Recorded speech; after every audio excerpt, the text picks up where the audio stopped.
job hunt can be a difficult and daunting task, and especially in today's age, the digital age, where you're asked to send an email. It might seem simple enough, but things can get a little tricky. But whether you are going to drop off your resume in person or send it via email, the fundamentals remain the same. The challenge is always to stand out, catch the eye of the recruiter, land that interview, do well, and get the job. But how? In our session, we will be discussing exactly that. How to write a winning resume, land that interview, and get the job. Unicomer OECS, your employer of choice, presents a job seeker's guide to resume writing and interview skills. Join me as we get to basic, peel apart the layers, and help you build your resume from the ground up and position yourself to impress your next employer. So, grab a pen and paper and join me on the other side. See you in a minute. Thanks for joining us. In our session, we are going to talk to you about the basics of resume writing and interview skills. We're going to help you build your resume from the ground up by focusing on the key information that you will need in every resume. We'll also be talking to you about what to expect from your interviewer, the types of questions you will be asked, and position you to best answer it. So, let's begin. The question on everybody's mind should be, what is a resume? Consider a resume to be a marketing tool.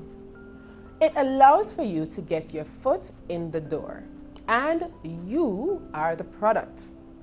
It allows for you to indicate to the hiring manager why you are the ideal candidate. A carefully designed and professional resume allows for you to make that positive first impression. It draws attention to your skills, experience, and your achievements. Remember, the objective is to convince the hiring manager to buy what you're selling. That is, to give you that interview. Let's talk about what a resume is not. A resume is not a log of your job history. It is not a summary of your skills. And it certainly, on its own, will not automatically get you a job. Here are a few things to consider when preparing your resume. A professional resume is one that is neat, well organized, error-free, and has a professional appearance. The resume allows for you to tell your story, but on paper. In the eyes of the hiring manager, your resume can translate to the following. A neat resume also means that you're likely to be neat. You're more likely to be well organized. You can indicate on paper that you pay attention to detail. And also important is that you are careful and competent. Yes, all this can be said simply by how you put together your resume. Let's talk a little bit more about actually writing the resume. In any resume, you have three potential options. The first type of resume you will encounter is the chronological. It focuses heavily on your work history. It allows for you to list your work history in order of the most recent. This is one of the most common types of resume formatting. The advantages of this format are many. It allows for you to demonstrate very easily to the hiring manager how you would have progressed in your career. It also allows for you to put the most relevant work experience first and makes it easy to read for the hiring manager. Next is the functional resume.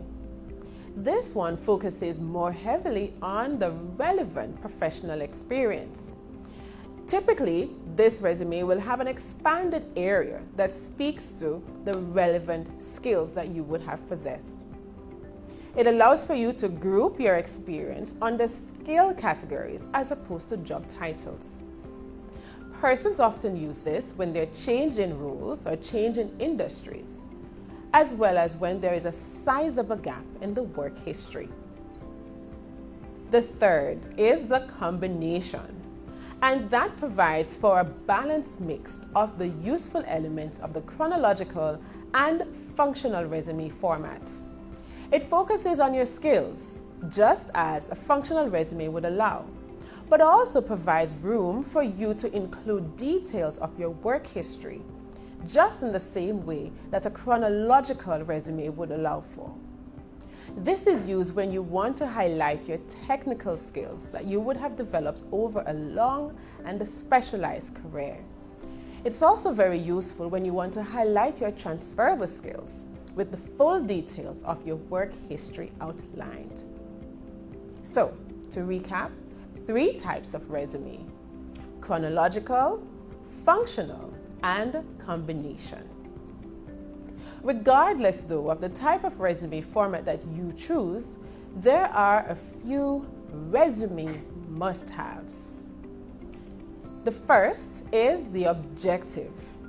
The objective is usually found at the top of the resume and allows for you to provide a summary or a brief overview of who you are, what to do, and how you will apply your skills and expertise in your new role. We would like to get in touch with you. So of course, please include your contact details. Give us at least 2 telephone numbers to call, primarily your cell as well as your home. We also would like to get in touch with you via email. Keep it simple. Stick to the first and last name. For example, janedoe@gmail.com or jane_doe@gmail.com. Try to stay away from the fancy creatives. It makes things look unprofessional. We also would like to see your education information, with your most recent education attainment included first. So if you just graduated from community college and earned an associate's degree, ensure that you include that information first, the year that you would have received it, as well as the type of designation. If you do only have your CXCs, include it as a summary and focus on the ones that you would have passed. If you earned a master's or a bachelor's degree, list those first. If you especially have a master's, keep it at the bachelor's level as the lowest level of education that you will include on your resume. With that, we also would like to see your skills and certification, but be careful. As much as possible, try to ensure that this is tailored to the role that you're applying for. And we want to see your professional experience. This is very important. How you carefully outline your professional experience can make or break the presentation of your resume. So instead of saying responsible for sales, use this as an opportunity to expand. Focus on your accomplishments, your key responsibilities. Don't just list your task as though they appeared on your job description. Tell us what you would have done, the sales targets that you would have accomplished, the customers that you would have retained, the number of years that you would have done so. And of course, if you excelled, be sure to highlight that information.